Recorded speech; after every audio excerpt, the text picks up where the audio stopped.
Alright, well, today's a sad day. Feel free to hit the thumbs down if you want. I've sold the Autozam. So let's go for one last drive.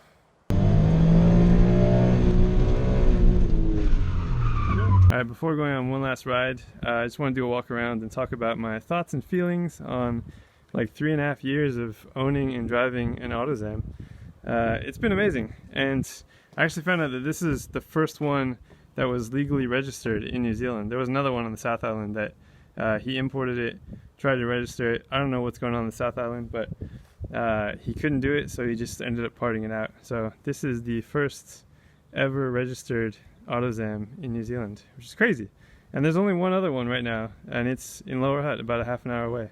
Same red Mazda Speed. This is a 1993 Mazda Speed. And I confirmed that it is a Mazda Speed, not just because of the body panels, but it has an LSD behind that really ugly exhaust.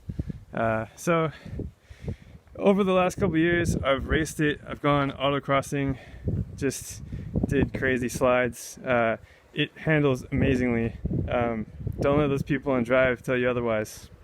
It is unbelievable going sideways. It's so controllable. I upgraded the suspension, which is not on the car right now because it's just rock hard and impossible to drive on the street. I put in 4K and 5K Silk Road coilovers from Japan. Well, pretty much everything I got for this car is from Japan. You have to import everything, which is crazy, but it's also kind of cool. So upgraded the brakes. It has Dixel disc, like the brake rotors, which to change those you actually have to change the wheel bearings, which is something that you don't really want to do all the time. It's really expensive and really difficult. You need a puller, all this stuff. So did that. Project Mu brake pads, amazing. The biggest thing I did was upgrading the turbo to an HT07. I got it from News GT1 in Japan. They still sell tons of stuff for this car, for this engine. You know, they sell like a big bore kit, larger pistons. There's an ECU that came with the turbo. I have the exhaust manifold, the turbo manifold that came with that. All the extra bits.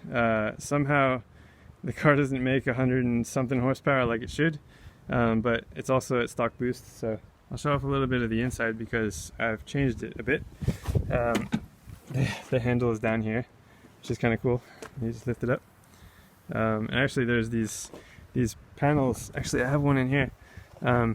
These things kind of block in here to block the sun because it's definitely like a greenhouse. It's not as bad as the Toyota Serra, but it gets pretty warm. So what I've changed is there's a guy in New York who had a yellow Autozam. I think it was on Drive the first time I saw it.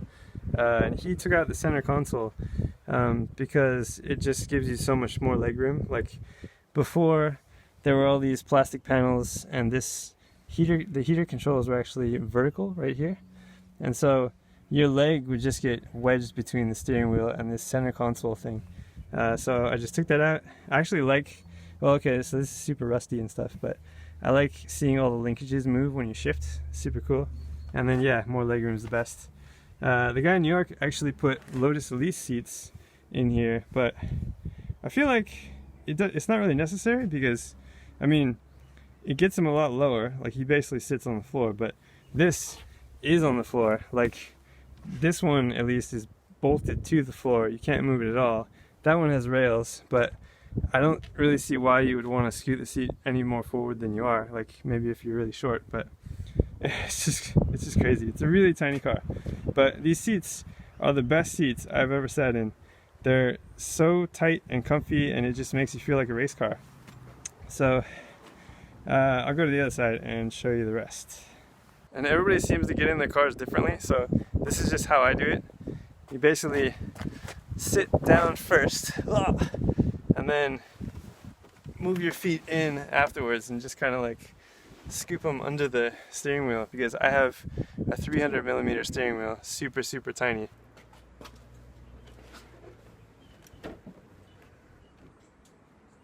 And it's awesome. So yeah, tons of legroom, kind of, not really, but there's also a lot of headroom, which I was surprised. I'm 6'2", and I have probably 2 or 3 inches of headroom, which is how I wore a helmet during autocross. It's like plenty of room in here. It's actually really nice. Just sitting in here just feels like you're in a race car with all these, like, everything's open, there's glass everywhere, and yeah, one of my favorite places to be is in this car.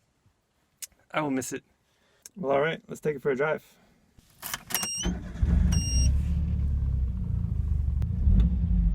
Yep, 9,000 RPM and a top speed of 140, which is, I can't even imagine going that fast. Like, even 100 is terrifying.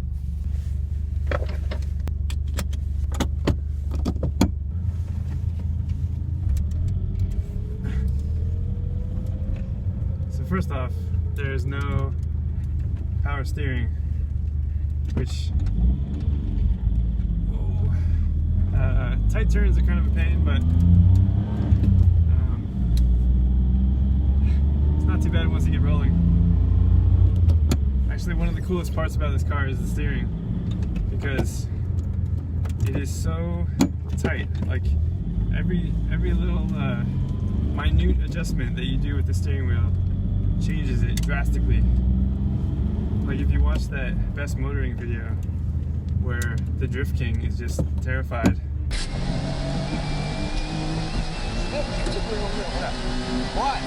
Even from the outside, you can tell that the car responds too much. The corners are fast, though.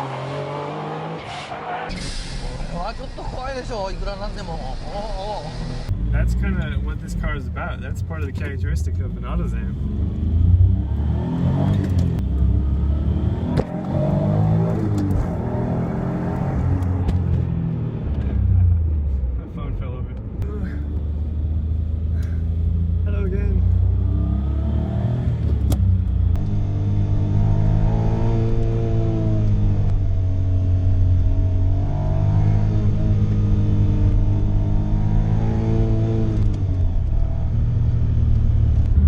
So crazy. It just feels like no matter what speed you're doing, it just feels like you're driving a race car.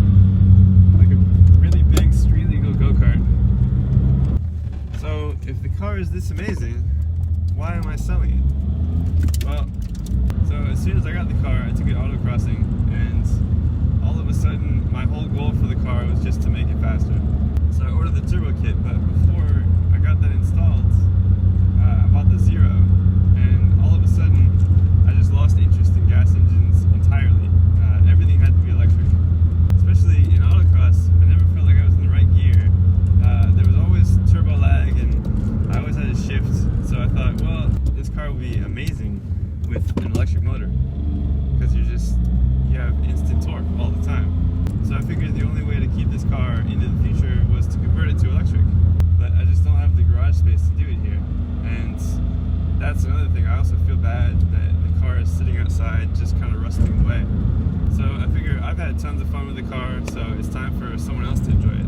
Something I didn't realize is that when I sell this car, it's going to be my last gas-powered vehicle. So I'm kind of ending on a high note, because there is no cooler car to buy than an Autozam. Like, where do I go from here? And actually, someone in California is going to convert their Autozam to electric using a Tesla drivetrain. So imagine this car with 300 horsepower, direct drive, electric. It's going to be amazing. So I guess that's it.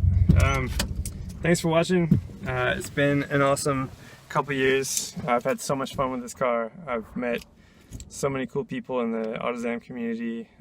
Just learned so much about cars and importing and all this crazy stuff. And it's such a special car. And actually the car is going to an awesome enthusiast who has an MR2 and a little micro K van. So it's going to the right place, and hopefully he continues modifying and racing it and just having an awesome time. So I'm going to leave you guys with this montage of the last 3.5 years of Autozam adventures. Thanks for watching.